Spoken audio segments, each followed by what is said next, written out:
တင်တခါလောက်ကြားဘူးသလားအခန်းထဲမှာမတိစိတ်ကခေါ်နေတဲ့အတန်တွေကိုမျက်လုံးနဲ့မမြင်ရပေမဲ့အရေးတစ်ခုကတွာလာတယ်လို့ခံစားရဘူးသလားဒီနေ့ညအေးအေးလေးမှာမင်းထွန်းဆိုတဲ့လူငယ်တဦးရဲ့အတွေ့အကြုံကိုပြောပြပါမယ်မင်းထွန်းကတငယ်ချင်းနဲ့အတူနေခဲ့ပေမဲ့တနေ့မှသူ့တယောက်တည်းနေဖို့ဆုံးဖြတ်လိုက်တဲ့ဈေးနှုန်းတက်တာပြီးမြို့ထဲနီးတဲ့တိုက်ခန်းလေးတစ်ခန်းကိုငှားလိုက်တယ်ဒါပေမဲ့ तू မသိသေးတာကဒီအခန်းထဲမှာတယောက်ယောက်အမြဲတမ်းနေခဲ့တာပဲမင်းထွန်းကအခန်းကိုစတင်ပြင်ဆင်ပြီးနေရင်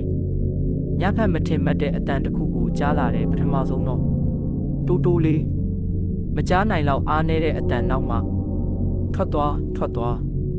မင်းထွန်းကဘာမှမတွေးပဲနားကြမားတယ်လို့ယူဆလိုက်တယ်ဒါပေမဲ့တိုက်ခန်းထဲမှာသူ့တယောက်တည်းသာရှိနေတာပါညနေထွက်ပြီးပြန်လာတဲ့မင်းထွန်းကသူ့အခန်းကိုရောက်ချိန်တကားကိုတဖြည်းဖြည်းဖွင့်လိုက်တဲ့အခန်းထဲမှာတိတ်ဆိတ်နေတယ်ဒီမှာဘာလုပ်နေတာအတန်တစ်ခုကနားဘေးမှာတိတ်တိတ်လေးမင်းထွန်းကိုမေးလာတယ်သူ့ရဲ့ခြေထောက်အေးခဲသွားတယ်သူ့နောက်မှာတယောက်ယောက်ရှိနေတယ်လို့ခံစားလာရတယ်ထွက်သွားတင်ကဒီနေရာမှာနေမရဘူးမင်းထွန်းကကြောက်လန့်ပြီးလျှက်စစ်မီးကိုဖွင့်လိုက်တော့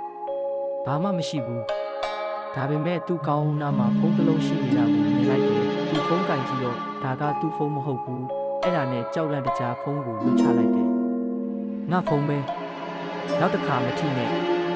မင်းထွန်းဟာသူ့နောက်အတန်လာရာစီကိုလှည့်ကြည့်လိုက်တဲ့ညင်နွမ်းနဲ့အနက်ရောင်ဝတ်စားကိုဝတ်ဆင်ထားတဲ့အမျိုးသမီးတူမျက်ဝန်းမှာသွေးဆက်တွေကတစ်ဆက်ချင်းကျနေတယ်ပြီးတော့သူ့ကိုစိုက်ကြည့်နေတယ်ငါနေရာမှာတခြားသူမနေရဘူးအခုထွက်သွားဆိုပြီးစိတ်ဆိုးစွာပြောနေတယ်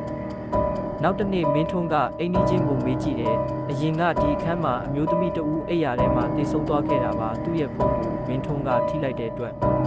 သူ့ဝိညာဉ်ကစိတ်ဆိုးသွားခဲ့တာပါတေသူနေရာမှာအသက်ရှင်သူမနေရမင်းထွန်းဒီညနောက်ပိုင်းတိုက်ခန်းပြောင်းနေခဲ့ပါတော့တယ်